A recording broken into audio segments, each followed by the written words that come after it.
Welcome, everybody that has decided to come onto my YouTube channel and watch this very great video that Parag and I are about to start here. Um, to those of you that have recently subscribed, that have checked out some of my videos, thank you for doing that. Please continue to just stay updated. I try to make weekly videos when I can, and definitely make this channel a lot better for viewers, subscribers, and anyone that decides to check anything out. With that being said, we're going to go ahead and start this recording, this video. So, Parag, welcome. Thank you so much for wanting to come on. I think we're going to discuss a lot of great topics and have some good discussions tonight. And so, yeah, Parag, while we get started, why don't you just tell me how things been, man? You've been doing well? Things been okay. Things been okay. We're all making through. I think the fact that we're alive and are able to do this, we're privileged, right? But no, thank you for having me. I'm honored and grateful to be here. Yeah, I think last we did was a while ago. I think 2022. We were still coming out of COVID. Pandemic was at its peak, and it was nice because when we rekindled again, and I think a couple weeks back, it was nice to kind of uh, go back and forth, and that's where this idea came up again. Hey, we should do this again. That was kind of fun. So I'm doing okay. I'm glad to be here. Thanks for having me, and I'm excited. Yeah, definitely happy to have you on, and thank you for taking the time to want to come on here. So, yeah, I'm glad Mhm. you're doing well, Parag. And yeah, it's been a while since you've been on, so Right. this will be fun. But yeah, everyone, again, this is Parag, and yeah, let's go ahead and start, everybody. So yeah, Parag, we Yeah. wanted to have this video just kind of to discuss some things going on in the Mhm. world today, because as you know, it's we're living through quite some turbulent times, I would say, Mhm. in a lot of cases around the world. I think it's good for people to stay updated and just informed on what's happening, because what happens in different parts of the world does come back and have some sort of direct way of some Mhm. effect on us. Right. Uh, Rather if that's through like watching social media, just reading Mhm. about events or Mhm. unfortunate things that are happening around the world. I think we Right. can definitely have some good discussions on this. So kind of just starting out, Prague, like, Mhm. obviously right now we just went through a new administration. Yes. And, a lot of people have different, views. There's a lot of people that like the administration and those that do not. Right. So Prague, like definitely from your point of view, Mhm. since you've been here, right? You've been in the US for some time. So I guess before I ask more so about the administration Right. piece, Yeah. like what have your thoughts been in terms of like, being in the US so far? Like, is it what you know, does it reach your preconceived notions of like what you believe the US was going to be? Or is it like, oh gosh, this is nothing what I expected? Or now as like years go by, it's like, okay, everything's kind of making sense. Yeah. No, that's great. I think I'm glad you kind of shared a bit of a background as well, because I think it all comes hand in hand, right? I mean, as somebody, an outsider, no longer an outsider, I'm more of an insider now. Been here too long, I guess. It's America has got to me. Been here 9 years. Seen a lot of things. I'm sure a lot less than you have because I've only been here 9 years. But um, when I first got here, Trump got here too. It's just a matter of 4 months. I got here August 2016. We had a big administration change in December or November, of course, and then January 2017. I still remember I was at Milliken. That's where we met, by the way, of course, for you viewers who don't know. We met at Milliken, Yeah. not in 2017, obviously. Later on, I guess, sometime, can't recall, sometime later. Um, but no, absolutely. So it's been interesting to say the least. Last few years, or rather, almost a decade at this point. I was pretty young when I got here. I still find myself a bit young in many ways, maybe a little bit too old in other ways. But um, overall, looking at zooming out from the global perspective, because U.S. Does play a massive role. Essentially, it's a fight for hegemony, right? U.S. has a big time say on how the world works, or it wants it to work. So, when you talk of the U.S., you almost want to talk of the global things, global phenomena, right? And how the global phenomena now pertains to you, or now impacts you in a way. So I feel like the whole impact of a global phenomena like global politics and Trump or Modi or anybody in throughout the entire last 1 decade or so, the impact has been a lot more lived, a lot more direct, and on an everyday basis. I mean, especially in this current administration, every day you wake up with something random, something new, something that really catches your eye, and you're like, "What's going on?" Right? So I think globally, it's been last couple decades, at least the last 1 decade, even though we've not really had a recession, at least it was not called. 2008, you would understand. 9/11, you would understand. Dot-com boom and bust. And of course, I wasn't here during that time. You don't understand.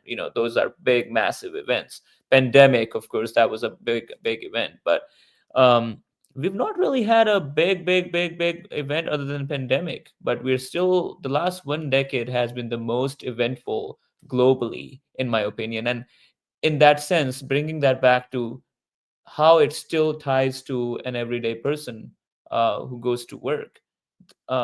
Maybe I was too young at the time, but there did used to be, politics was not discussed every day, every hour, at work or home, or like this. I mean, of course, maybe we weren't doing these podcasts back then, but or these things back then. But I just think that over the years, this should be a research topic of how much politics has gotten to people's home and every hour, every minute conversations, and I don't think that's a good thing. I think that's a good thing in the sense that, of course, we should talk and encourage ideas, but the toxicity that has been coming out of it has concerned me a lot, in my opinion. So just an overview. Yeah, that's interesting. I definitely think that there's a lot of, unfortunately, there's a lot of toxicity um, Hmm. recently, especially now, but just over the years. I Right. would probably attribute that to the rise in social media.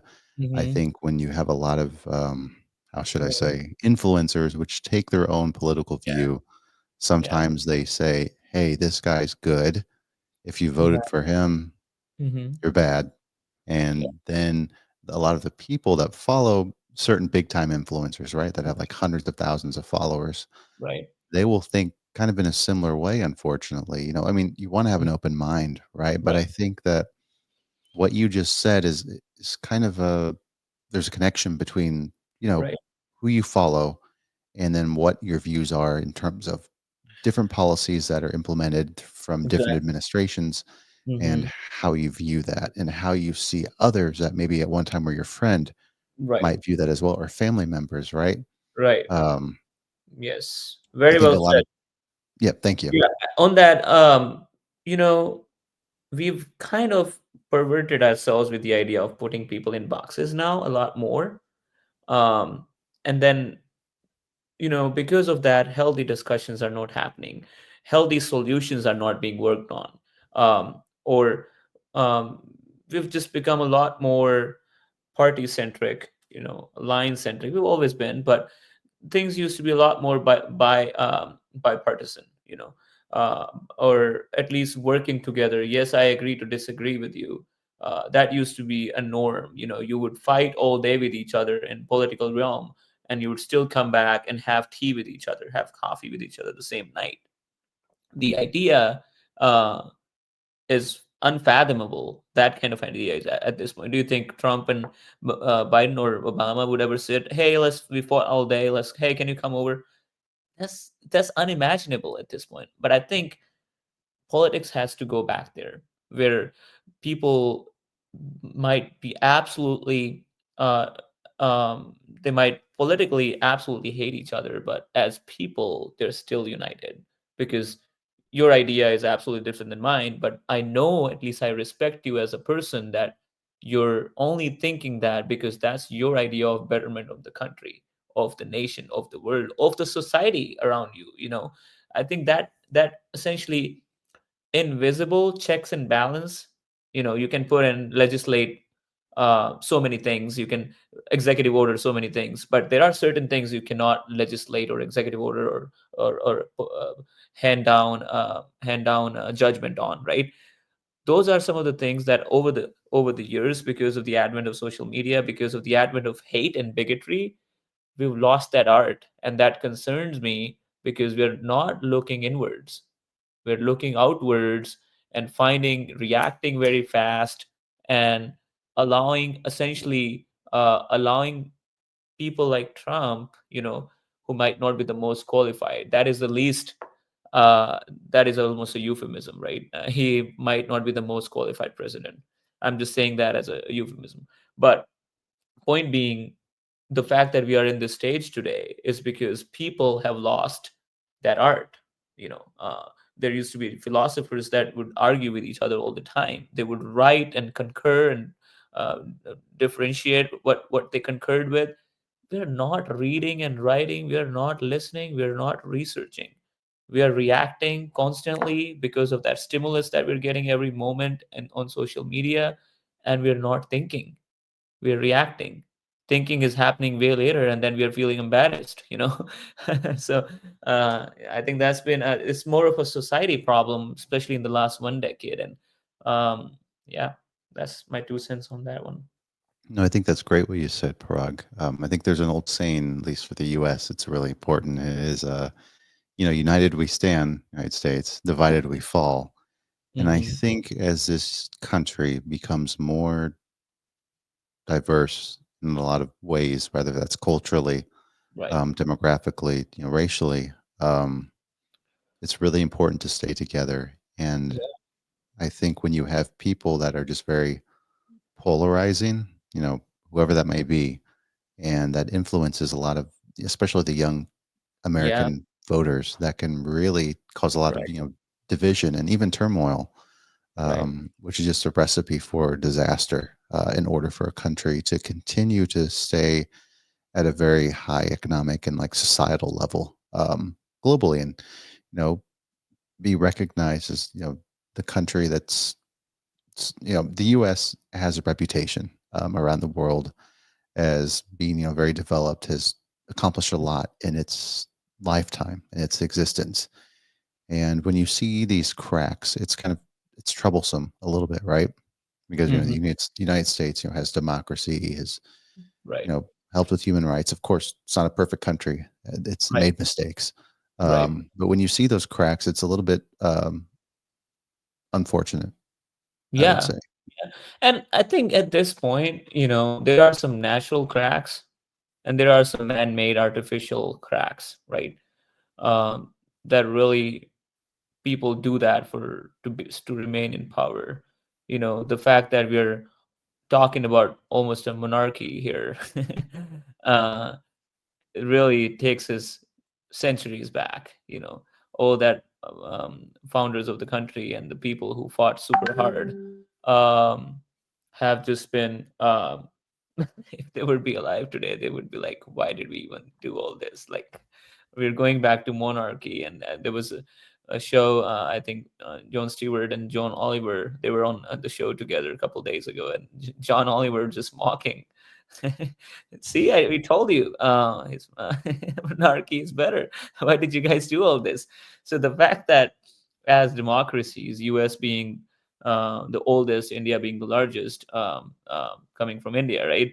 Um, it just concerns me, and of course, I can talk all day about India, what's been going wrong with India, but that's just been a global trend everywhere else. You look at um, uh, dictatorial tendencies of all these rabble rousers have been on the rise for the last 10 to 12. They've used the crack that you were talking about. They've basically built an agency or used some sort of agency which utilizes social media or internet as such an impactful tool in such a way that they're able to actually either widen the cracks that were already there. No country is perfect. No, we're not. We don't live in a perfect world. Or essentially create new cracks and pretend that those were natural in the first place. And so there are two things happening. You're double whamming. You're by natural cracks. I'm using that analogy, right? Is racism, bigotry, those national cracks are always going to be there. You cannot legislate, in my opinion, I'm sorry, but you cannot legislate racism. you know you can only build a society that is working towards becoming more united. There's no way we can end racism by legislation. There are tricky, we can talk about redlining, we can talk about how certain we can talk about Islamophobia as well. Even after slavery ended, even after segregation ended, there are still tools at play, financial instruments at play that still find ways to seep in. Just talking racism, right? So that's the natural crack I'm talking about. Within those natural cracks, when you use certain elements such as "Make America Great Again," those kind of slogans, what timeline are you referring to? Necessarily slavery timeline. And if you really look at what he's been doing, monarchy timeline, was that a great America, which was never founded at the time?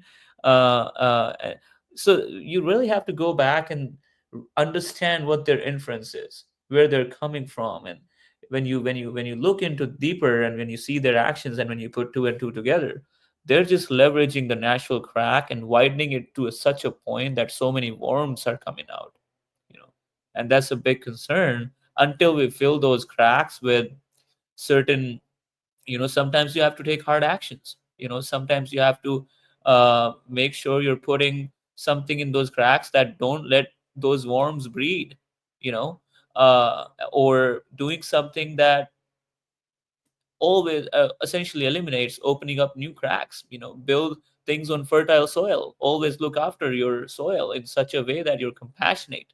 So I think I'm making a lot of analogies here, but my point being is, um, yeah, we live in a time where we are being led by not in not unqualified, toxic people or leaders, but I'm sorry, our citizenry, our voters have let us down to such a point. I don't care whether you vote for Trump or Kamala. I care your reasoning, more about your reasoning.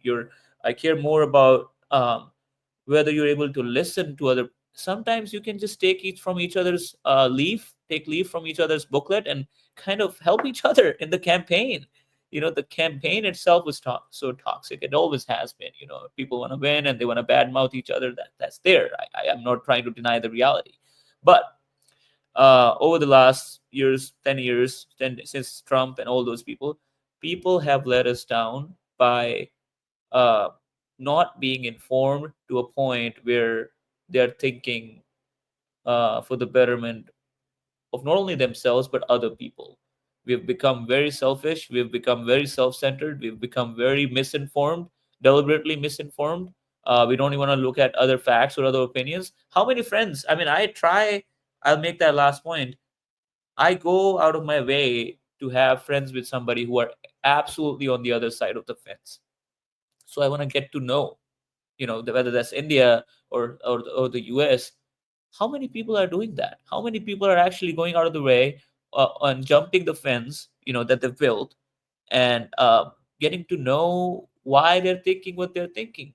We've built very big barriers between each other in such a way we're not even listening to each other's opinions, or we're twisting facts, arm twisting each other in such a way that we've just lost any sense of sensibility for each other and their opinion.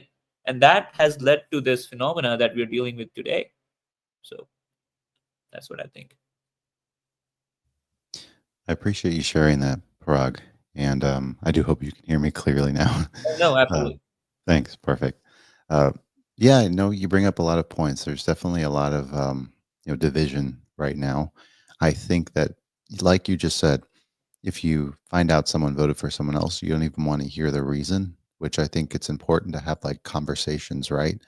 And if you just dismiss someone based on one thing Right. without trying to understand them, then you're just kind of throwing everything away, especially when it comes to someone that might be close to you, right? And you find out, oh, you voted for someone else, or you vote this way, or you think this way, something like that, which is maybe completely opposite. But again, we're in we're in the US, and it's important to have, that good communication. Yeah. So then you can move forward, and, progression can be made. You can have a lot of, oh, I forgot the word. Not Right. camaraderie, but, Right. I At can't think of least it right, but you know what I mean. mutual Yeah. respect for each other's opinion, whether you agree with each other or not. You can, still be. You don't have to eat at the same table, but at least you don't have to kill each other.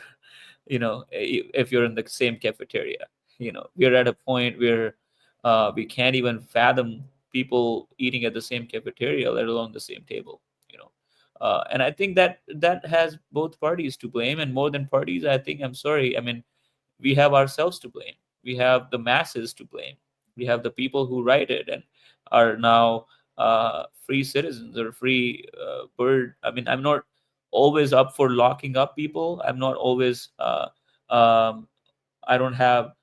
I don't always believe that locking up people is the solution. Putting them away is the solution. I'm not always, but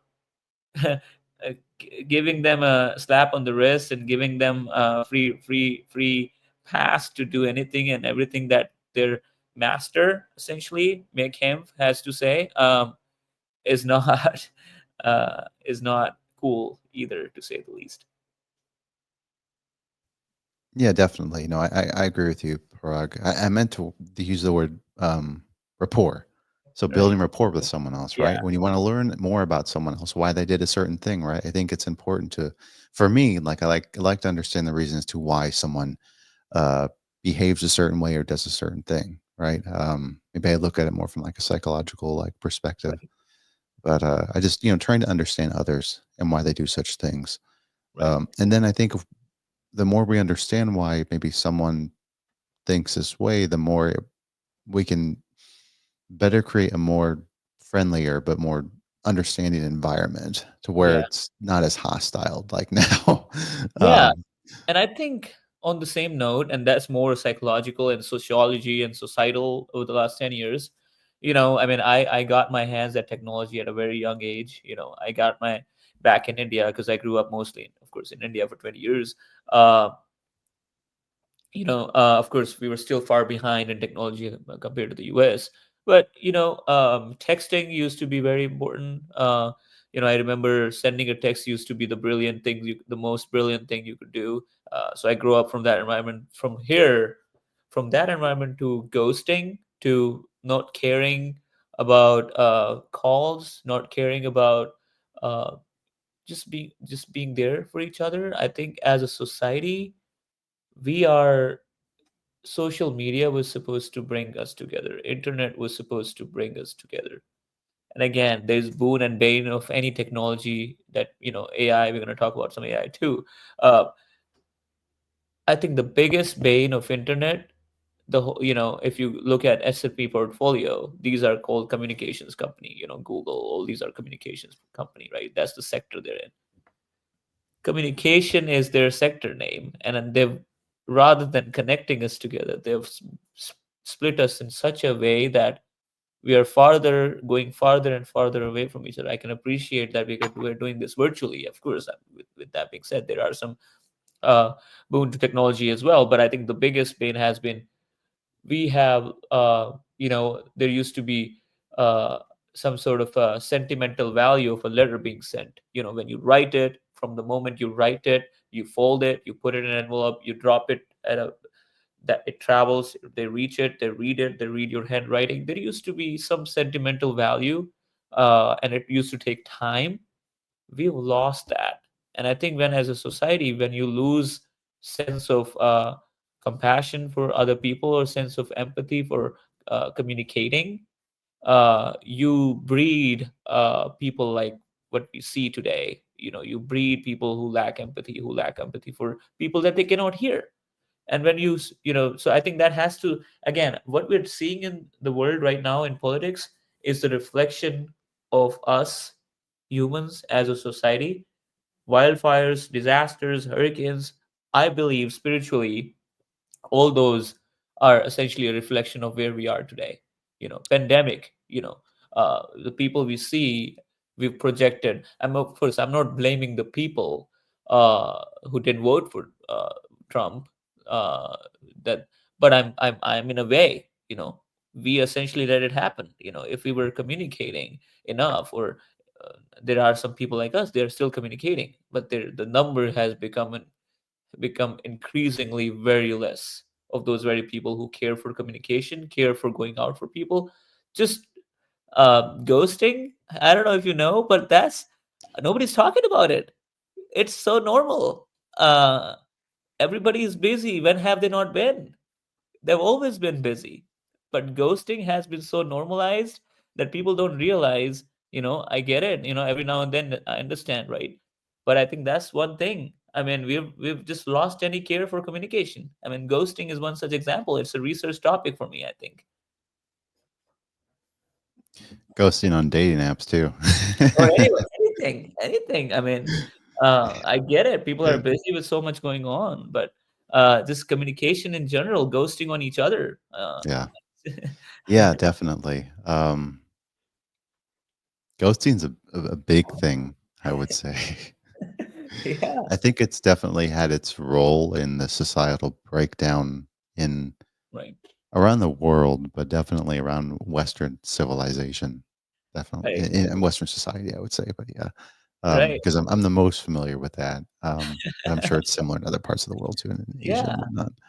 No, Um, it's normal. yeah, It shouldn't be. It shouldn't be normal. yeah, no, I agree. I agree. You know, because it's not a good feeling to have when you're like ghosted or someone is like basically ignoring you, right? Yeah, yeah. Um, Which is understandable, that's a note communicating is communicating as well, right? So I just feel like the um people have become so and again, we will be talking about executive orders and all those things, but I think we need to break them down, what's happening, why it's happening, what's happening, right? So I think those elements of the society over the last 10 years have to do with this. Do you think Trump doesn't ghost people? Do you think he listens to people who have even an iota of understanding of what's happening, and then they try to tell him? Do you think he does? No, because I'm sorry, Trump is the perfect epitome of we have become as a society. Modi is also, and many other far right extremists, and there are far left extremists too. Any type of extremist is an extremist, whether far right or far left. They are to blame, and that middle has been squeezed out so much, uh, which I think is very concernsome. so speaking of Trump and whatnot, I guess that was kind of was going to allude to the second like part of what we were going to discuss, Right. which was yeah, what your kind of like thoughts were. Like, were you optimistic at all about the Trump administration, or do you think it's going to get worse before it gets better, or you think like overall um, it's you're worried or concern you have serious concerns? Yeah, Presidents in general, as cool as it sounds, do not really run the country, any country for that matter, in my opinion. Elites run the country. yeah. Oligarchies, now we see a lot more. They run the country. Um, Bureaucrats, we call them babus in India. So I think I wasn't necessarily expecting this much to be done in whether good way, bad way, every day. Of course, you could just tell there's gonna be all kinds of anxiety and uncertainty when he comes in. But I think, to your point, after a while, I was just finding everything he was saying and doing ridiculous. And people who were believing in him, I was finding them ridiculous as well. That he wants to be the center of attention all the time, every time. Him and his at this point, I don't know who sucks up to each other, whether Elon does to Trump or Trump does to Elon. Maybe they both do. At this point, it's hard to tell. But believe it or not, I think, even though the constitution is set up in such a way, in my opinion, 1% is running the country. The presidents are just the scapegoats or are the face, and if it's somebody like Trump who's so easy to just read, and is let's just say he's not the smartest, and he thinks he is. Uh, you can fool him around all day. You can pump his ego all day and then make him feel the best about himself. I'm I find him very miserable, and I feel for him, and I wish him all the metta. I do vipassana. I wish him all the metta as possible. Uh, but he is very miserable, and I just think that people around him use him as a toy, and then they get their work done. And that 1% is both sides. Biden was no less, especially towards the end of his administration. I mean, nobody could find him. Like, where is he? I mean, is he alive? There was a point where we were not sure if he was alive, or so that I think we really ought to look into that oligarchy, what Bernie is talking about, and the 1%. So I wasn't surprised. At the same time, I was surprised by the intensity of it every day. Yeah, thanks for sharing that, Parag. You bring up a good point about that, about him maybe not being as happy, and you have to wonder, like, he is 78, he'll be 79 soon. Like, it's almost crazy how he wanted to run again despite that age. Like, you would think, like, a man like that would want to retire, like, he has billions of dollars, right? Right. You could go buy an island and live remaining years of your Yeah. life there, and be happy Yeah. and be done. Yeah. But no, he decided to run. He won, which I I kind of thought that that would likely be the case, just because of how Right. what we just talked about with Joe Biden, right? His mental efficiency was not great Right.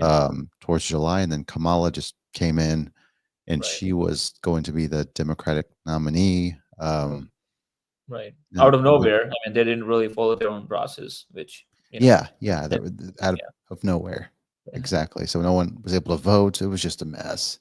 yeah, yeah, Um, and then Trump won. So yeah, yeah. that's how it all, yeah, went down. You know what I was thinking earlier before we started is, like, before we, like, get into Trump, like, Right. let's say, like, our kids are in the US or something. It's like 2090, and it'll be pretty crazy when they're reading up the history books and they see from like 2015 to almost 2030. It was like 15 years of Trump. It was like, wow, like, those years must have been crazy. I'm like, yeah, It's definitely they will be. They were, you know.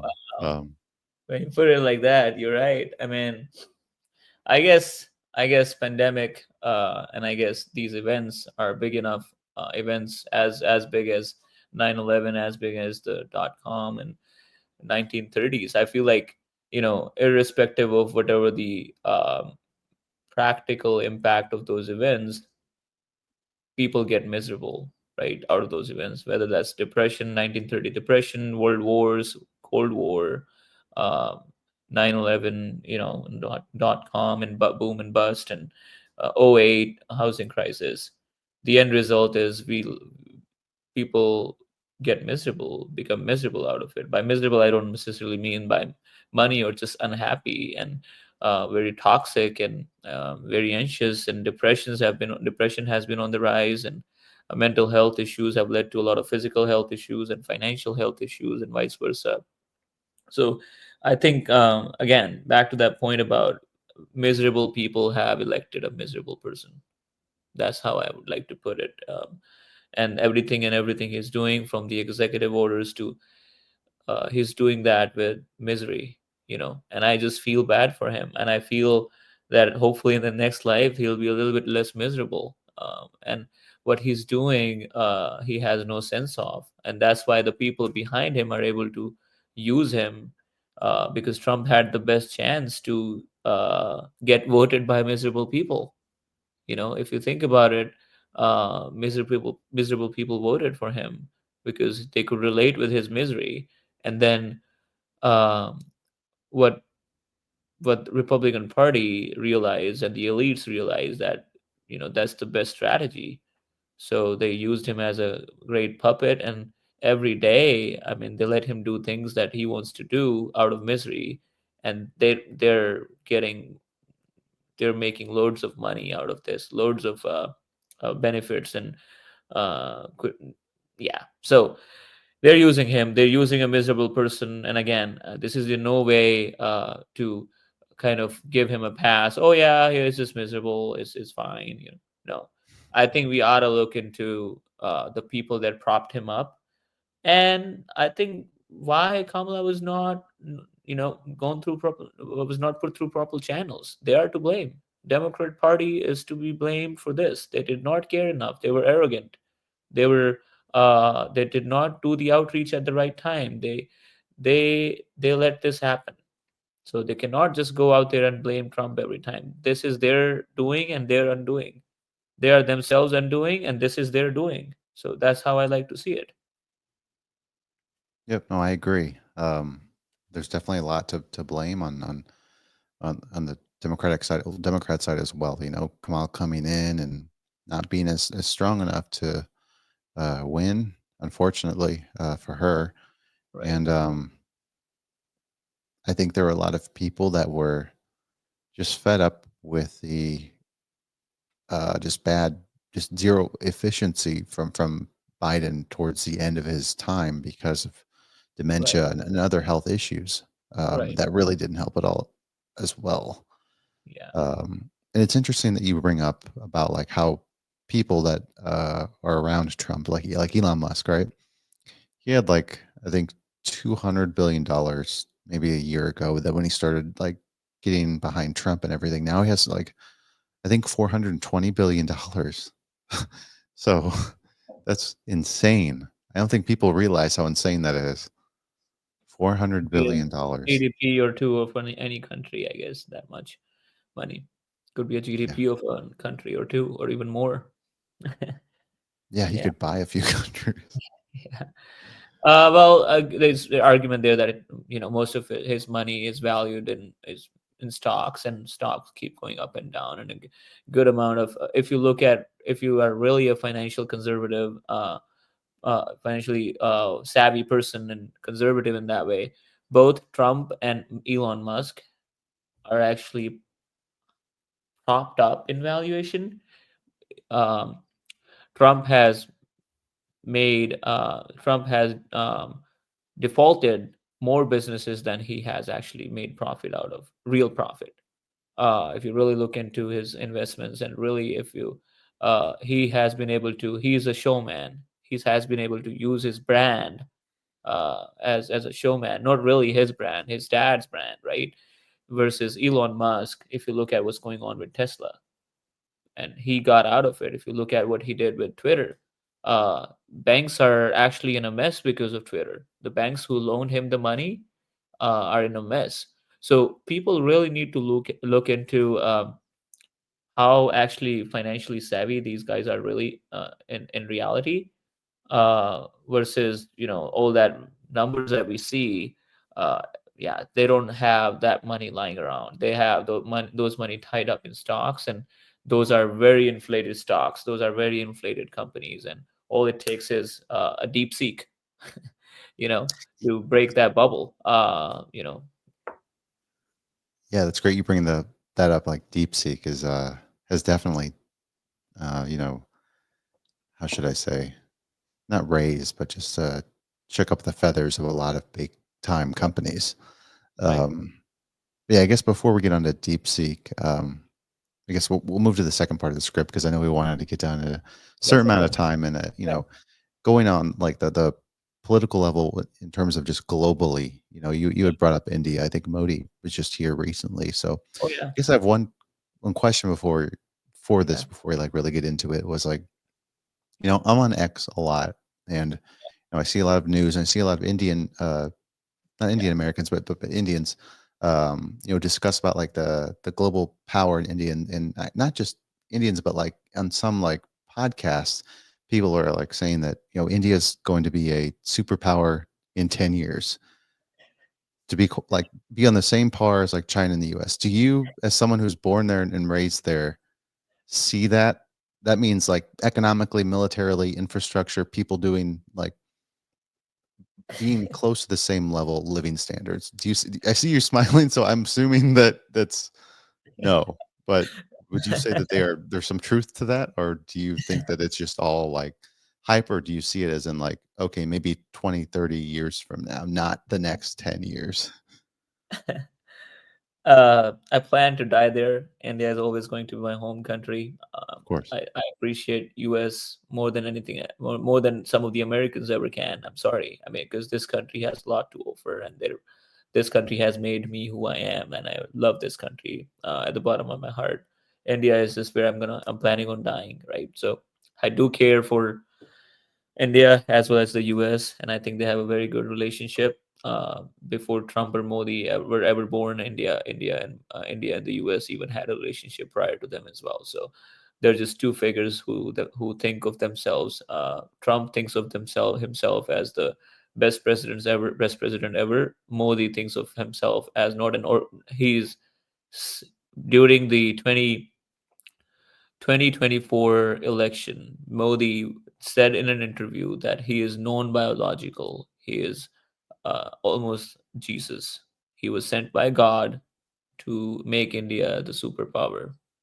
So when a prime minister of a country says so, equates himself with God, and news channels, paid news channels, run that as a headline, really inform people, a country that is the largest population with barely much access to education, understanding, comprehension.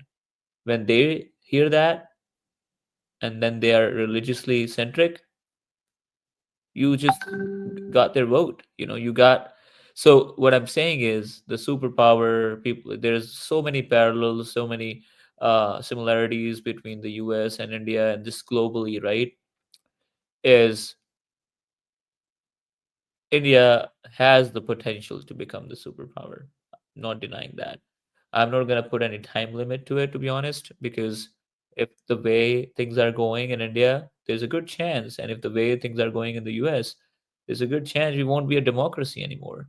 You know, uh, right now, I'm impressed with China. They're the communist nation. At least they are not using back channels to call themselves democracy, right? At least they show you who they are. They're a homogeneous society. Get things done easily because everything is run by the state. At least they're not pretending to be democracy, right? As far as India is concerned, they do have the potential. The reason I was laughing is because of what I just described about what Modi thinks of himself and what people of uh, India has youngest population. So they have statistically, we have the most graduates, you know, and we have the highest, if not the highest, one of the highest unemployed youth, right? Uh, we have a good amount of crime, especially in northern India. Uh, we have basically borrowed a lot of uh, sins, a lot of bad things from the Western society, left out the good things. Uh, India has made tremendous yards in technology, digitalization, globalization. Our infrastructure, our India's basic infrastructure, basic social security net is uh, almost close to invisible. We do not have a social security system. We do not have support for the lowest of low. Middle class, lower middle class wants to be upper middle class. They don't have a blueprint. There's no such thing called Indian dream. Most of the Indians are following American dream because they're coming here. The brain drain is happening for the longest, as long as I can remember, especially after the globalization, after the 90s, where India opened up their economy. Manmohan Singh is to be credited for that. The prime minister before Modi, Manmohan Singh, has done tremendous work, and he just never got much credit. And he was just India has the large, if not, I can safely say India transacts the most money in corruption. There's no the the crux of corruption is you can't find it, right? That's not easily you can. So there's no research paper, but I can tell you from full responsibility, India transacts the most money in corruption because of the population, because of the intensity, because of the volume. So when you have a country that has these problems, the bare minimum problems, barely any, again, I'm saying these things because India has progressed, and that's not because of Modi. I mean, there are some things that he did that might have helped it, but that's because of time. That's because of people. That's because people came here. Some people probably came, went back, and globalization, internet, So those some of those things were naturally going to happen. India was automatically going to be a digitalized economy, and there are some things that they did to help that. But over the last 10 to 15 years of rule of Modi, and they call it rule, literally, we call it administration.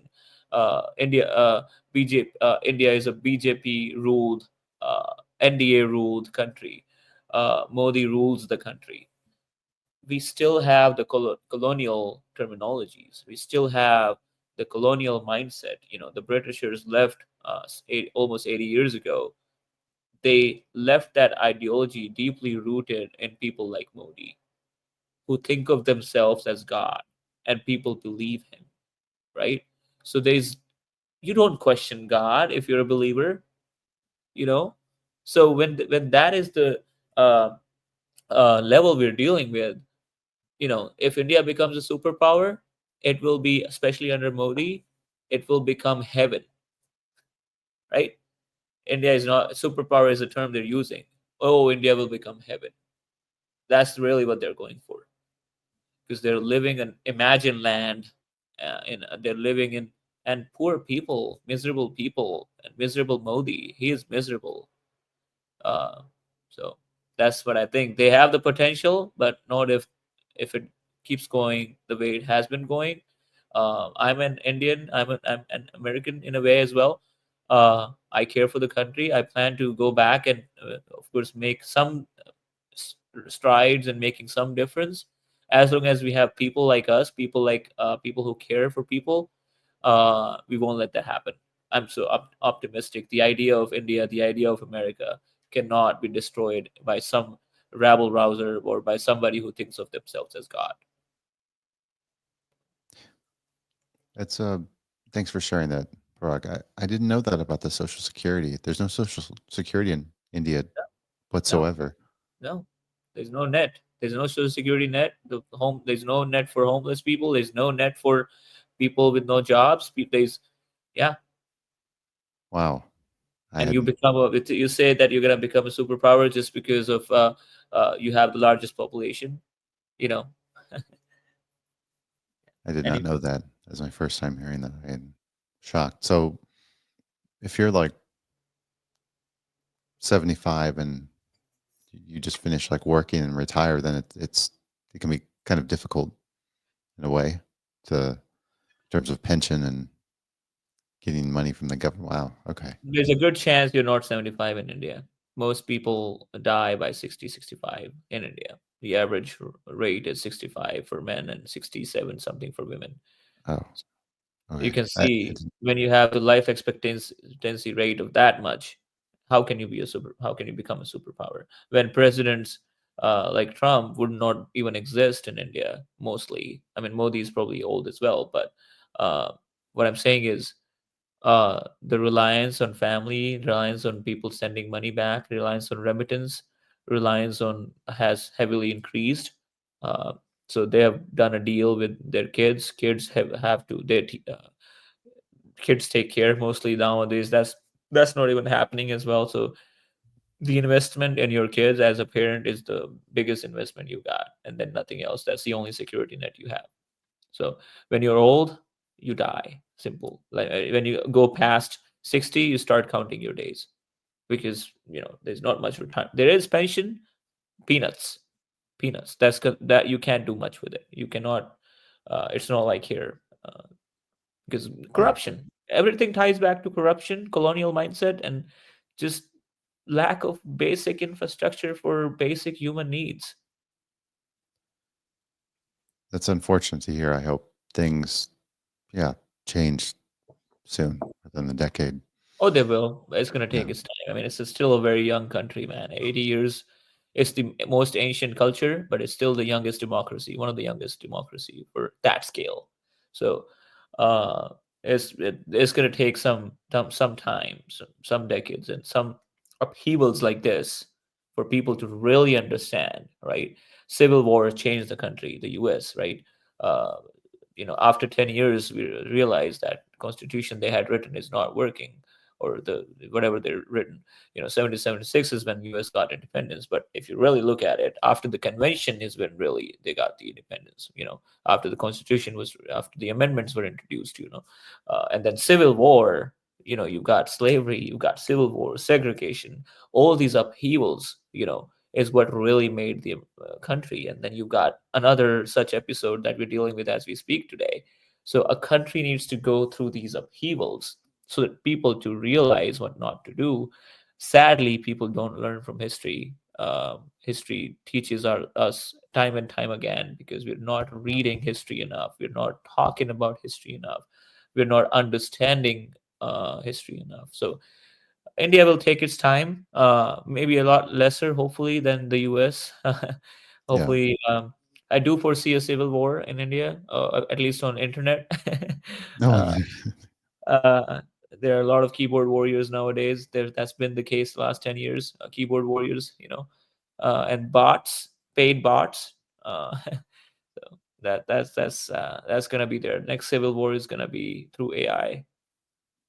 Do you think that there's a lot of I know you said about civil war like online, but do you see that there's a lot of differences in opinions to where it gets kind of hostile from one side or another in India, or do you think most people are somewhat Regi- you yeah, yeah. No, thank you. No, I think, and again, this is a little bit of a controversial argument that I'm sure. planning on making. Is the more religious you tend to be, organized religion, the more hostile you become, which is not the case. It shouldn't be the case. Um, there are so many religious people that I know are amazing souls and I'm great friends with, right? But generally, I've seen a trend in my anecdotal experiences and just in general as well, from what I've seen, is countries that promote nationalism through religiosity have been successful in regaining power or continuing power. Uh, so I think what I'm seeing over the years, and this can be another research topic, the more religious your country is, or at least I'm saying, when I say religious, I mean that not in spirituality sense. I mean that in organized religion sense, in religion as a tool to divide people. The more hostile I think you become, because automatically you have separated, essentially segregated somebody that doesn't follow your belief system, whether that's religion, same race. It can tie to the same thing. But religions have played a tremendous role in dividing people in the last 10 years, be it Christianity, Hinduism, Islam, or anything. And we are not really, really, really understanding that religions used to coexist as well. And a lot of these religions are very similar. They're all talking about the same thing but different way. uh Abrahamic religion, I mean, Judaism, Christianity, Islam, they're essentially saying the same thing but in different way, in different ways. Hinduism, Buddhism, Jainism, they're saying the same things but different ways, theoretically or practically. So what I'm saying is, I think the what I've seen is, the more religious you pretend to be, the more extremist you have become, and the more you follow a nationalistic government, because they've found religion to be a great tool to divide people. Yeah, I think those are good points that you brought up. Yeah, definitely. Maybe yeah, in a lot of cases, the more religious you may become, the less likely it is to, or the more easier it might be to ostracize someone else, or just kind of Yeah, have a lot of difference in opinions to where it becomes more of some sort of like isolation from people of different religious groups, or you may unfortunately look down upon someone else yeah, because they come from a different faith or a different walk of life. yeah, yeah, exactly. So yeah, Yeah, I think that's also something that happens around the world right, as well. right, um, right, right. You said one other thing, which I thought was interesting, is how India maybe has absorbed or taken in some things from the Western society that Right. may be negative. So when you meant that, I think you said that. Right. Um, Right. is that like currently, not if we're talking like not British colonial empire times, but Right. just things right now that you would Yeah. say, or in the recent past? Yeah. So predominantly to do with abuse of capitalism, right? Capitalism, I'm all for free enterprise, free marketplace of ideas. If you work hard at something, if you're talented, if you're creative, you should be able to uh, make money with that, right? The idea of American dream is that, the idea of free enterprise is that all for capitalism. Versus when you abuse something like that, it's very easy to abuse a system like this. So we're talking about things today on a Valentine's Day, Christmas, Valentine's Day, festivals, Diwali, you've got Thanksgiving, you've got Easter coming up in April, right? All these things have been capitalized to a point where they're no longer there for just spirituality. They're there for, out for your money. So I think India has taken a lot of uh, its abuse from the US or from the Western world, they because they see them as, wow, look at how developed these countries are. Wow, we want to be the superpower as well. We want to also hold some place. And people laugh at them, by the way. People laugh at India behind their back, especially at Modi. I'm sorry. I know that. I mean, come on, there's no, you look at what he was talking about in the Paris. He was there. Modi was in Paris. He was talking about AI. It's just so embarrassing, so disappointing, so ridiculous to listen to him talk.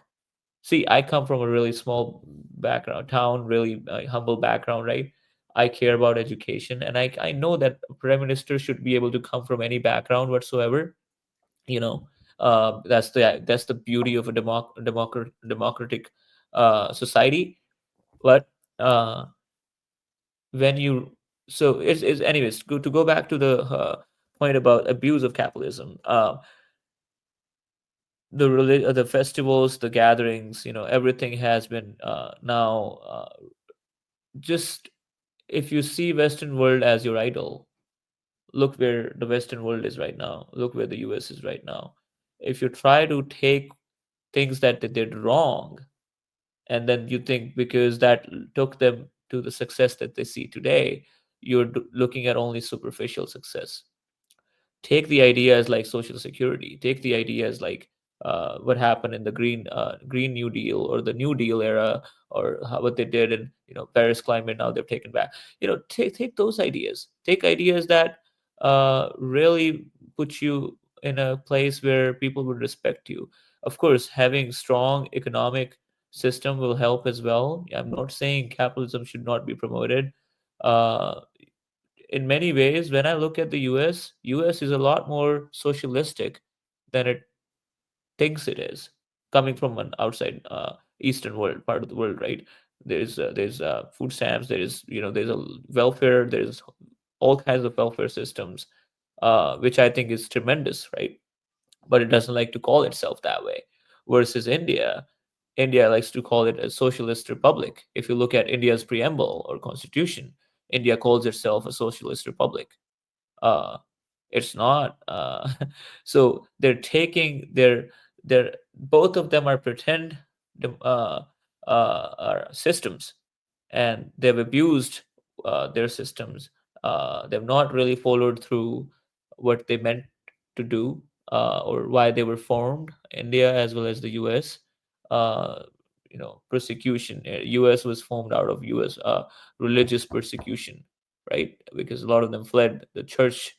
They didn't want to follow the states, and then there were other reasons too. India was formed out of its own independent. How many people feel independent in India to talk about these things that I'm talking about? No, they'll be jailed, they'll be killed.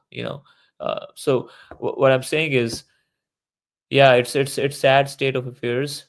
Again, I am hopeful as long as people like us are talking about these things, and there are a lot of friends that are also very few nowadays, but those very few have a very loud voice and very loud, or at least care, genuine care for the betterment of other people as well, other than themselves. So abuse of capitalism is basically encapsulates everything that is wrong with what the Eastern, at least the Indian regime is taking, or Indian society is taking from the Western world.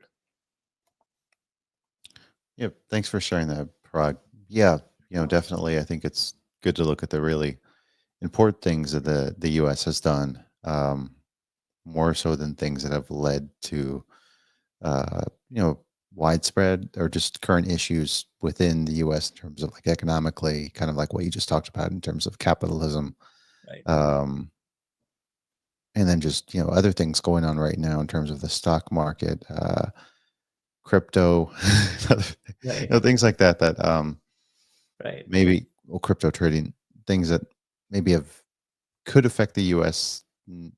Maybe negatively Right. in the future. So it's important to look at the really important things that you just mentioned.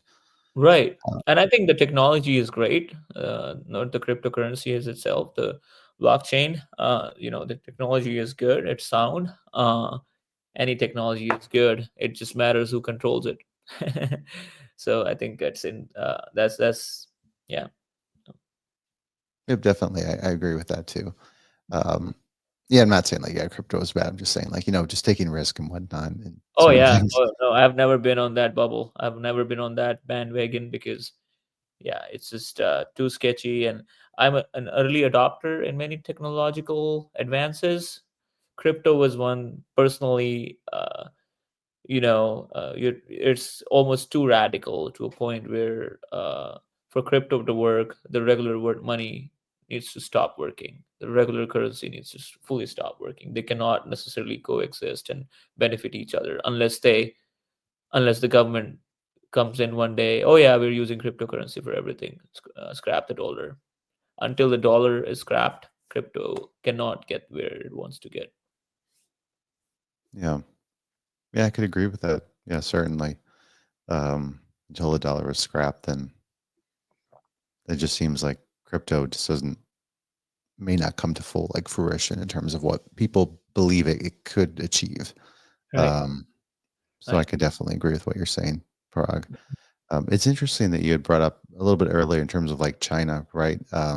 Yeah. Because I've watched their growth too for quite some time, and it's interesting how it was, well, I guess still is, communist, but they've Hmm. managed to get a lot more done, even from the U.S. standpoint of view, where Right. some issues, rules, and laws are just passed from one senator to the other, and things just aren't like completed. And it takes time. Where in China, if something needs to get done, okay, done, done, move, next thing, right, next bill, next law, or something.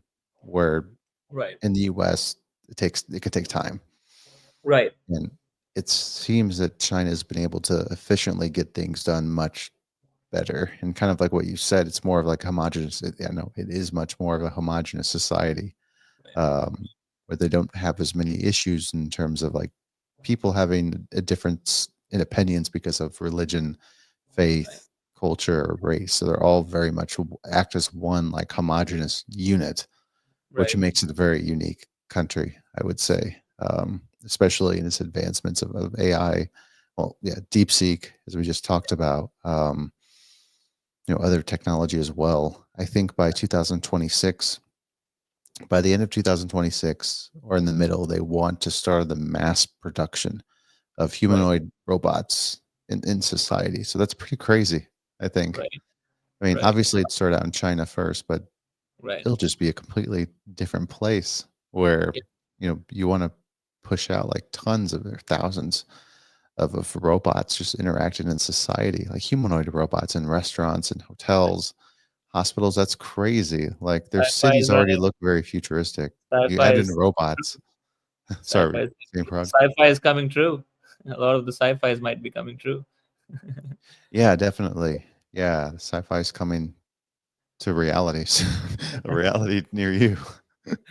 Yeah. Yeah. No, I think diversity in thought and perspective creates sustainable growth and progress.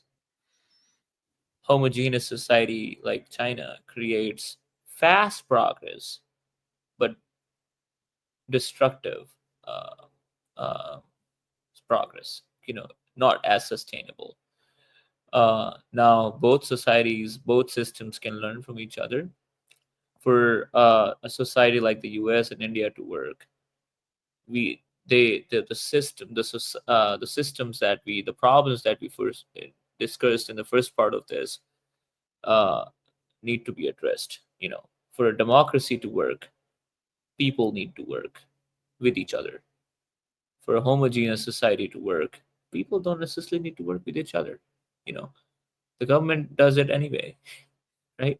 And so generally, authoritative governments uh, don't really invest in empowering people uh, to support novel ideas.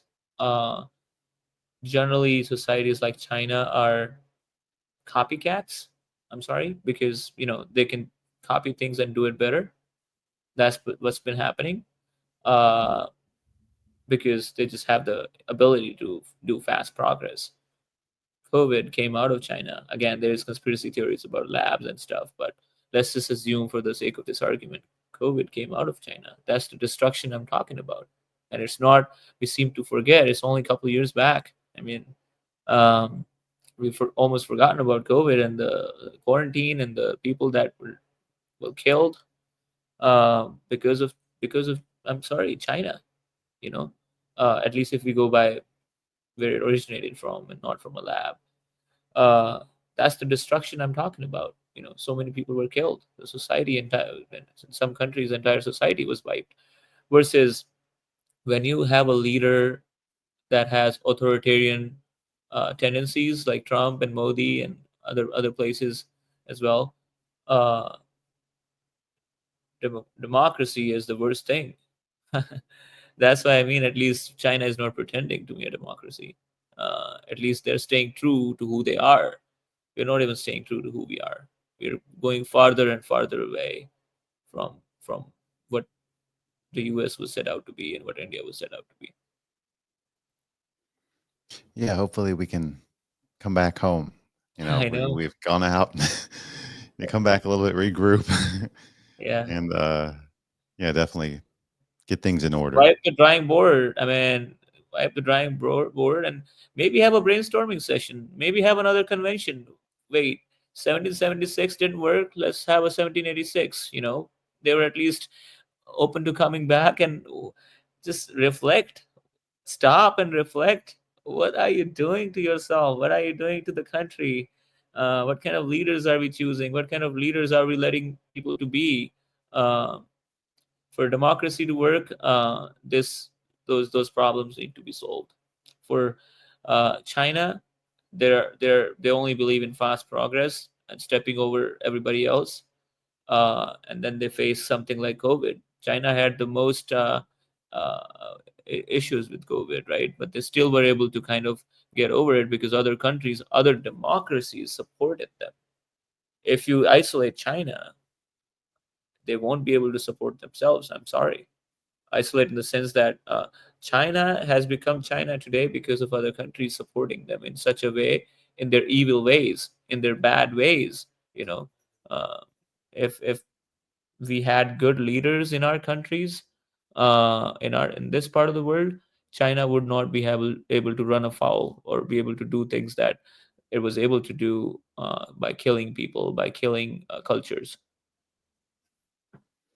Yeah, I definitely think that, especially in the '90s when the U.S., had all their factories um, be built in China, have Yeah, many workers, operate those factories, industries.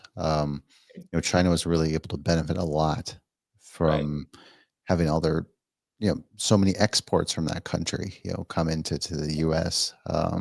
right, Obviously, it's the fault of the American, big wigs that Yeah. decided to send a lot of the work abroad, especially China, and that's why China was able to be so successful, and why you see many U.S. Midwest cities as they are today, because there used to be tons of factories and facilities in the Midwest, and that's what kept those cities booming. But now, Decatur, my hometown, Decatur, Springfield, where uh, we met in Decatur. Look at Decatur now. I went there a couple weeks back. I might be there Sunday. Decatur oh, yeah, is a prime example. And then yeah, Springfield, I mean, Peoria, Caterpillar just left Peoria as well, almost did. Yeah. So what you're saying is true, absolutely true, and evident everywhere, especially in the Midwest. yeah, in the Midwest, and I would say that this something that I don't think many people are aware of, which of course they might just not be privy to, is it just this Right. current war Yeah. in Ukraine, right? Mm, yeah. Russia's been able to keep its economy alive because it's had China invest in its resources so much. And Right. where are all those resources coming from? It's from Siberia, which is right north of Russia. Right. Um, and that's what's all in Siberia: timber, oil, gas, Mm, water, all the resources that China needs to sustain its economy to continue to grow. So that's why I think right. um, why China has been so successful, much more successful, especially in these past few years, is Hmm. because they've had all those resources, those important resources, just given to them almost at a very low price, Right. um, and it just goes right to them. Right, it's just north of their borders. Yeah. Um, and I think China's benefited a lot. And not only that, Yeah. because Russia's been so isolated. Like Russia doesn't have a tiny population. Like that's not the size of India or China, Right. no. Right. But it's I mean 130 million, 140 million people. Really Yeah. in reality not that big. But still a sizable group of people that Chinese have as a market to operate in, because Russia's been isolated. So many Western companies left. Who are Russians going to have to invest in, buy from? China's right there. It's not going to Yeah. be their And friends it's North a Korea very or similar Iran. system as well. Mm, China and Russia are very similar in their systems. So yeah, definitely. I think they've worked with India as well. yeah, Um, what they do very similar. yeah. Mhm. um, but yeah, I don't want to go over the limit, Prague. So, and I know Yeah, we're at an hour 13, and that's okay. Hmm. it's been a great conversation with you, man. Yeah, We'll yeah, have likewise. to, yeah, I know we wanted to talk more. Right, Um, right, right. No, yeah, we could probably loop in some of our other friends as well. Of course, the conversation might get even longer, but Luke Jelinski, we could probably have him as well sometime. He's got some great thoughts on history and politics and just society as well. And um, something I do want to maybe I don't know. Of course, we're at the close. You mentioned global peace, or in one of the things that we were discussing, and yes, vipassana meditation is right there, right next to it as well. I do think that in times like this, and we've always been a very we've always been a miserable society, but not as miserable as we currently are at the moment. And I think in all that misery that we're living in because of politics, toxicity, racism, these immigration related things that he's doing, and the kind of people we're electing, the kind of leaders we're choosing, and we've lost compassion, we've lost empathy. So things like, Vipassana meditation that I've been doing, it kind of brings the focus back on um, what we should be doing as a society. And I think SN Goenkaji, the person who brought Vipassana to India. India had lost Vipassana for 2000 years, Vipassana meditation.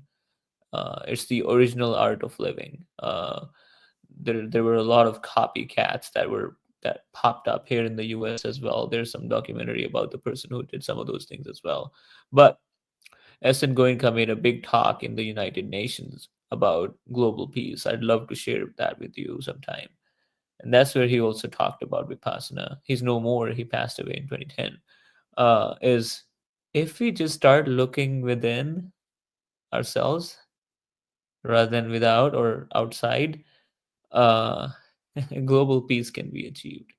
I mean, ultimately, no matter how many talks or discussions or actions we can take, until or unless we go deeper within ourselves and recognize our own fallacies, our own issues, and all of us are miserable. Some are more than the others, right? So until we decide to do that battle, go into that battle within or internally, uh, global peace cannot be achieved externally. So we just need to be a bit more spiritually inclined as a society, especially in times like these, when we are constantly bombarded with technology and things. And these issues didn't used to be as big back in the day in 1800s or 1900s because it would take time for information to travel, right? For the propaganda to travel. Now there is no time. You're spewing out propaganda every second, and in that, you need something like this the most. So I would highly suggest the viewers and everybody, or including you, Marcus, to look into Vipassana meditation. I'd love to share that recording by S.N. Goenka on global peace that he gave at United Nations. It's not as talked about because it's probably boring. It doesn't fit the viral culture. So, but no, here I'm talking about spirituality, and maybe half an hour ago I was talking about ditching, or I was ditching religiosity. I think there's a massive difference, and Vipassana explains that difference between organized religions and something that forces you to look within you, face yourself, face your own inadequacies, which we all have, face your own um criminal mind or criminal um, um, evil things that you have accumulated over the years, over multiple lives. And when you're at facing those things uh, on a uh, you're a lot better outside. So simply, I think we just need to look within, look for the solutions within ourselves, be a better human being, and be a little bit less miserable. The only solution to global peace is less miserable people. Because less miserable people, happier people will elect happier leaders, and happier will they will form happier or more wholesome uh, institutions, whether that's a metaphorical institution or a literal institution. I mean, or like a building, even. If you make the foundation of any building the wrong way, or if you uh, take any you know I'm just giving a analogy of a building. I mean, it will fall. I mean, it's as simple as that. So I just feel like spirituality and just doing things that can force us to be a better human will lead to a better humanity overall. Yeah. Thank you, Parag, for sharing that. No, I definitely think that learning more about Vipassana, and especially during these times, right, where like you said, a lot of people are you know there's a lot of people that are miserable or just feeling like a sense of hopelessness. Yeah. Um, so I think that if people really search deep in themselves and want to learn more about this, then I think there can be a lot of benefit from Oh that. yeah. So I'd love to have another conversation Yeah. with you about this. Maybe, yeah, definitely later next time. Great. And I'm happy to share the link about Yes. Vipassana as well in the Great. description. Yeah. Thank you. Thank you. And Vipassana does not market. So there's nothing you can find on a billboard. It's the people that have done it and have seen benefits they like to share that to mainly to help them, because there's no it's not it's run on donation, it's run on services, servers like me. That's where I'm sitting, or outside of the just outside of the center. Um, so yeah, it's helpful, and the more people that get introduced to this, maybe the closer we will get to global peace. So yeah. Thank you so much, Marcus. This was very, very thought provoking, and thank you for putting this on. Yeah, we may have gone a little bit over, but it was worth it. Yeah, no, no, it's all right. Yeah, I'm happy for having you on. Parag, as always, like thank you for willing to come on, taking the time to come on. It was really great to hear from you. Definitely like to add on to what you had finished off saying, like, yes, we all want global peace, and I think that can be a really great benefit for everyone to learn about with Vipassana. So yeah, again, um, I'm looking forward to having great conversations with you in the future, Parag. And this was really good. It was really insightful to hear from you. Okay. And yeah, I look forward to other videos with you. And yeah, Parag, just thank you again for coming on. Likewise. Thank you. And all the viewers that got through all of it, thank you so much. And this guy is amazing. So please follow him and subscribe, and as much as share his cool content. Does phenomenal work with, just original work. I think it's very hard to find original work. There's a lot of all kinds of artificial work out there. So that's why I reached out, and we kind of got together because I really appreciate his work and the heart and the sincerity he puts in. So thank you for all the viewers, and thank you for creating such an amazing channel, Marcus. And I wish you all the best. And I'm sure this will even go greater heights. Thank you, Parag. I appreciate you saying those kind words. I really do appreciate it a lot. Yeah, And yeah, thank you, guests, for those that that will watch this. And hopefully. Parag is a great person as well. Yes. Thanks for all that you've done. And Yes. I know you'll make great contributions in the future in life and society too. And you're a good friend. So thank you, Parag, Thank you. again. Thank you to everyone that will watch us, as I said. And yeah, if you like the content, feel free to check out other videos. Like, subscribe, leave comments. But yeah, at that point, I think we're going to end this recording. So Yes. talk to you all next time, and see you later. See ya. Thank you. Yeah, yep, thank you. Let's put it right there, and